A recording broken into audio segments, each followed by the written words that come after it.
मित्रांनो, तुम्हाला राजकारणात यायचंय किंवा समाजसेवक म्हणून समाजासाठी काम करायचंय किंवा स्वतःचा एखादा नवीन व्यवसाय तुम्हाला सुरू करायचा आहे, यापैकी मित्रांनो तुम्हाला कोणत्याही मोठ्या क्षेत्रामध्ये जर काम करायचं असेल तर तुमच्याकडे बोलण्याची कला असायला हवी.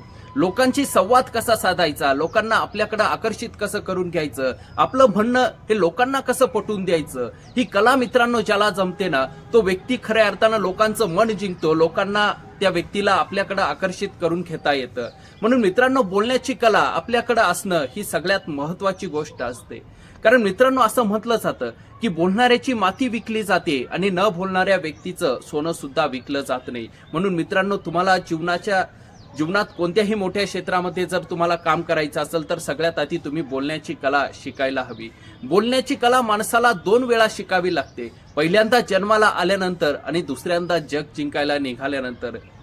मित्रांनो, जीवनात यशस्वी होण्यासाठी जो माणूस बोलण्याची कला शिकतो तो माणूस खऱ्या अर्थाने यशस्वी होतो.